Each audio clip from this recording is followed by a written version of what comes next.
પરસોત્તમ મહિનાની વાર્તા કળછી અને તપેલી। એક ગામમાં એક પરિવાર રહે।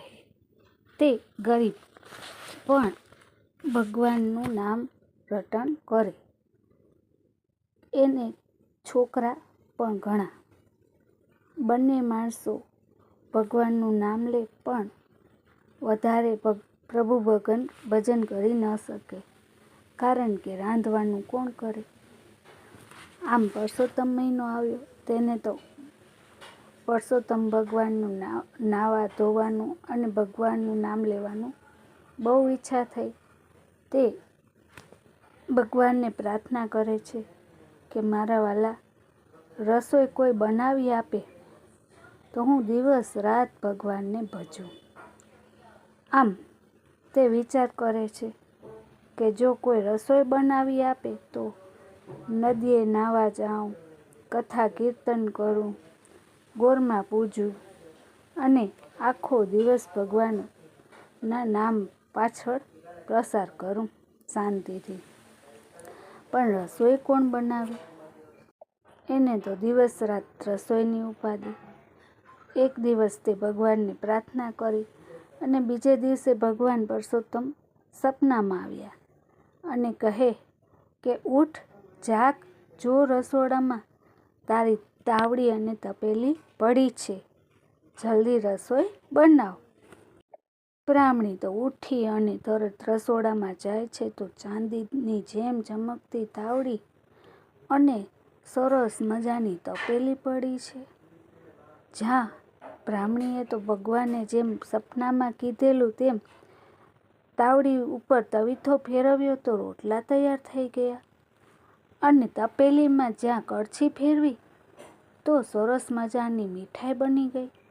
તેને તો તરત બ્રાહ્મણને બોલાવી લાવી અને બધી વાત કરી। બ્રાહ્મણી તો રાજીના રેડ થઈ ગયા। તો રસોઈ બનાવી અને પ્રભુ ભગવાનમાં પરસોત્તમ મહિનામાં સમય પસાર કરવા લાગ્યા। ઉપવાસ એકટાણા કરે, રોજ નવી નવી વાનગી બનાવે, ખવડાવે। આમ રોજ નવી નવી વાનગી જોઈ છોકરાઓ પણ વિચાર કરે કે આવી સરસ વાનગી મમ્મી ડોશીમાં બનાવી કેમ લે છે? એને તો સંતાઈ અને જોવાનું નક્કી કર્યું। જ્યાં જોવે તો તપેલી અને તાવડીમાં રસોઈ જટ થઈ જાય। આ વાત એકબીજા ભાઈબંધ દોસ્તારને કહેતા આખા ગામમાં ખબર પડી અને આ આખા ગામમાં વાત પ્રસરી ગઈ કે ડોશીમાને તો જાદુઈ તાવડી અને તપેલી છે। આ વાત રાજાના કાને ગઈ। રાજાએ તો તાવડી અને તપેલી લેવા માટે સૈનિકને મોકલ્યા કે આ તાવડી અને તપેલી આપણા રાજસભામાં જોઈએ। એ તો સૈનિક તરત એ બ્રાહ્મણીના ઘરે ગયો અને તાવડી તપેલી જોટવા માટે ગયો। ત્યાં એ બ્રાહ્મણીએ ના પાડી કે એ હું આપી શકું નહીં।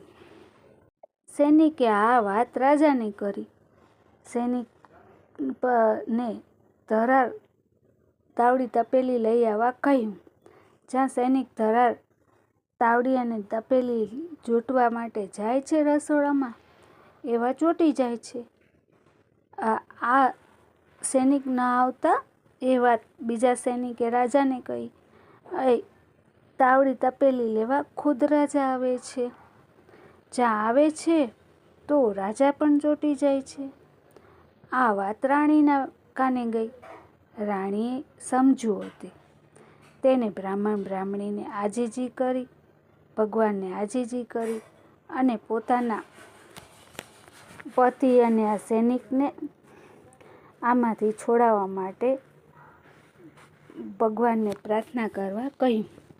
ત્યારે બ્રાહ્મણીએ તરત પરસોત્તમ ભગવાનને પ્રાર્થના કરી અને તે એકદમ ચોંટી ગયેલા હતા એ સાજા થઈ ગયા અને આ બ્રાહ્મણીના પગમાં પડી ગયા।